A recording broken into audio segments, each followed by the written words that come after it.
Bienvenidos a todos a la clase número 24 del curso Agua Potable, un enfoque biomédico. La clase de hoy corresponde al tema Medición de conductividad eléctrica teórico-práctica, implicancias de su valor sobre la salud y fundamentos de la técnica. Este es un curso desarrollado por el Centro Universitario de Estudios Medioambientales que funciona en la Facultad de Ciencias Médicas, Universidad Nacional de Rosario. La conductimetría es una técnica que mide la capacidad que tiene una muestra para conducir la corriente eléctrica y la variable medida lleva el nombre de conductividad. Esta tiene relación con la cantidad de iones presentes en solución y con la viscosidad de la muestra. Esta última variable, la viscosidad, puede estar influenciada por la temperatura. A modo de ejemplo, tenemos el agua destilada que no tiene ningún ion y tiene una conductividad de 0 milisiemens. Esta es la unidad de medida con la cual medimos la conductividad eléctrica. Para realizar esta determinación utilizamos un conductímetro. Este instrumento dispone de un electrodo que es capaz de medir el flujo de iones que hay en solución. La unidad de medida, como dijimos, es el Siemens, pero nuestro instrumento de medida mide en milisiemens por centímetro. Los materiales necesarios para esta determinación son el conductímetro, que es el instrumento de medida, vasos plásticos para colocar la muestra de aproximadamente 30 mililitros de volumen, agua destilada, termómetro y nuestro reactivo, en este caso el QC de conductividad. La técnica para medir conductividad eléctrica es muy sencilla. Lo primero a realizar es medir la temperatura ambiente, ya que como dijimos, la viscosidad de las soluciones puede alterar los valores de conductividad y esta depende, entre otras cosas, de la temperatura. Luego vamos a encender el conductímetro y medir la conductividad del agua destilada, es decir, en un vaso plástico de medida colocamos agua destilada, cuyo valor debe ser 0. Cuando ésta no dé un valor 0, quiere decir que hay un error en el conductímetro o hay un error en los recipientes en donde nosotros colocamos el agua destilada. ¿Por qué? Porque alguno de ellos tiene iones. Bien, alguno de ellos no fue correctamente lavado. Entonces, para evitar errores, cuando la conductividad del agua destilada dé superior a 0, debemos lavar los instrumentos. Luego, vamos a medir el QC de conductividad. Su valor nominal, es decir, su valor teórico, es de 1.41 milisiemens por centímetro. Este, como sabemos, debe dar lo más cercano posible a este valor. Luego de medir cualquier solución, vamos a enjuagar correctamente el conductímetro entre muestra y muestra. Bien, para esto utilizamos agua destilada con ayuda de una piseta y también agua destilada que colocamos en un vaso de precipitado y dejamos allí sumergido el conductímetro unos segundos. Esto nos permite eliminar todos los iones que puedan haber quedado impregnados en el electrodo y que nos den errores. Posteriormente se realiza la medición de las muestras y se registra el valor medido. Todo se mide por duplicado. La medición es muy sencilla porque el conductímetro está diseñado para ser introducido dentro de la muestra y automáticamente en el display indica el valor de conductividad de la misma. Es decir, ese valor es el que debe ser registrado. Esto lo realizamos por duplicado, previamente obviamente enjuagando el conductímetro como lo hemos explicado anteriormente. La determinación de conductividad también se puede practicar en suelos. Esta práctica es realizada también en nuestro laboratorio. Para ello, como no se puede medir directamente desde un medio sólido, debemos preparar una suspensión de la muestra de suelo con agua destilada. Esto se agita y el sobrenadante que queda se mide como si fuera una muestra de agua. Como vimos, la medición de conductividad es una técnica sencilla. Sin embargo, esta nos brinda una gran cantidad de datos que son muy útiles en el trabajo diario en el laboratorio. Hay que destacar que no existen implicancias directas entre aguas de gran conductividad y efectos nocivos para la salud, ¿bien? Es decir, un agua que tenga una conductividad, por ejemplo, de 3 milisiemens por centímetro, no necesariamente es un agua no apta para consumo. Sin embargo, si analizamos los componentes de aguas principales, podemos observar que aquellas muestras que tienen una gran cantidad de conductividad son las que también tienen mayores concentraciones de iones disueltos.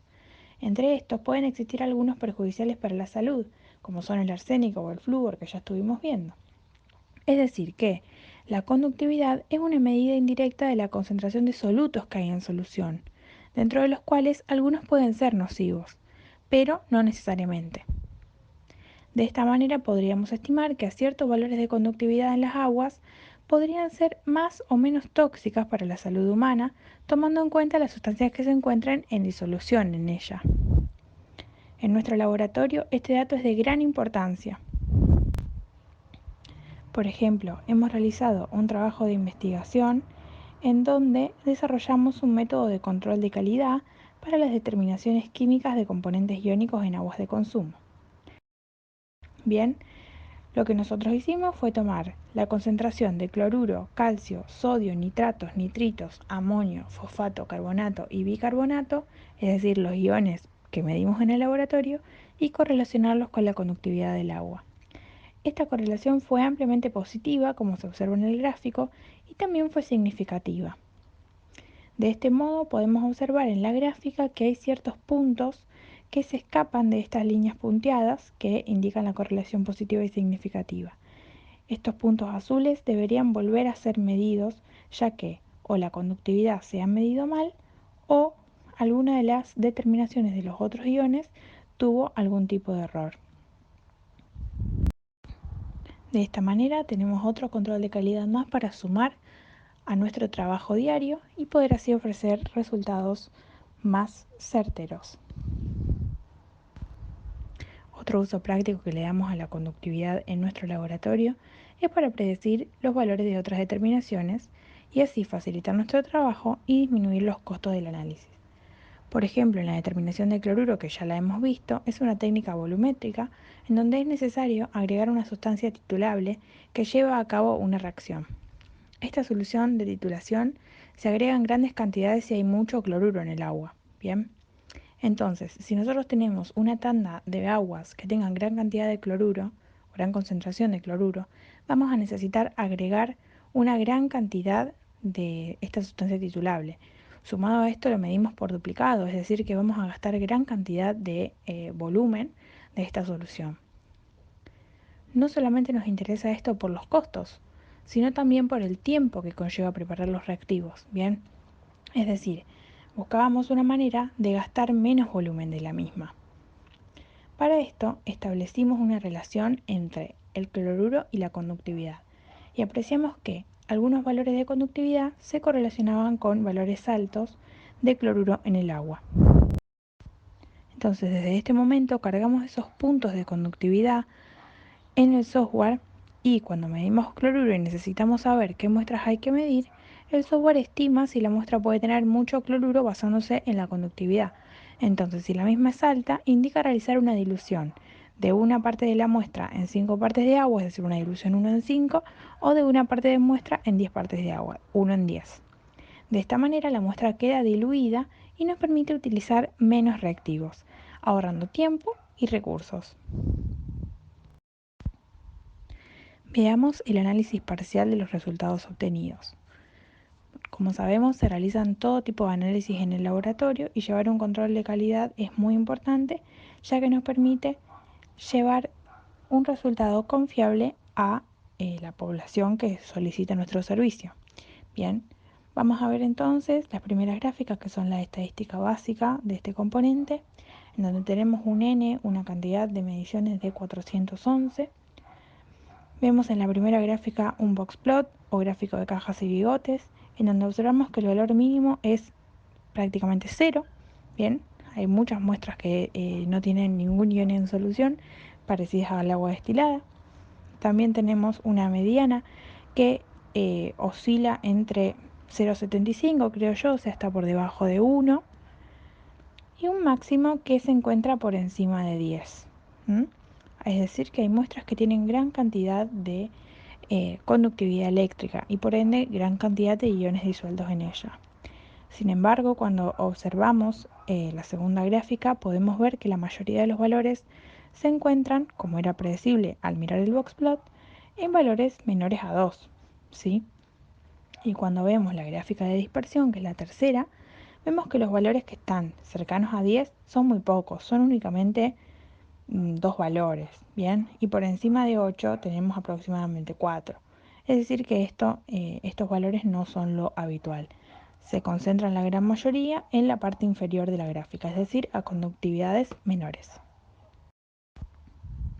En el laboratorio analizamos muestras de distinta procedencia, como ya lo sabrán, por ejemplo, pozo, red, ósmosis inversa, envasada, superficial, de filtro y otras. Podemos ver en este gráfico de cajas y bigotes la distribución de las muestras según la conductividad y según su procedencia. Bien, como vemos, las aguas de pozo tienen una mayor amplitud en el gráfico box plot, bien, sobre todo cuando hablamos del mínimo y el máximo. Claramente podemos apreciar que las muestras que tenían una conductividad cercana a 10 son de pozo seguramente. Además, tienen una mediana cercana a 2. Bien, cuando vemos, por ejemplo, el agua de red tiene una mediana cercana a 1 o inferior a 1 inclusive. Y las aguas de ósmosis inversa son prácticamente aguas destiladas. Observen la pequeña amplitud que tienen en su rango de máximo y mínimo y la mediana que está por debajo de 1 seguramente. Bien.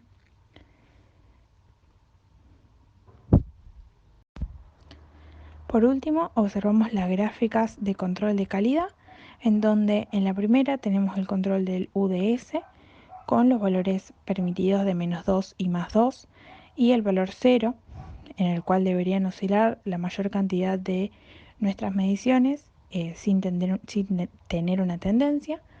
Vemos que hay algunos valores que se escapan, 2 puntualmente, que se escapan de las unidades de desvío estándar, pero el resto parecería estar dentro de los valores esperados.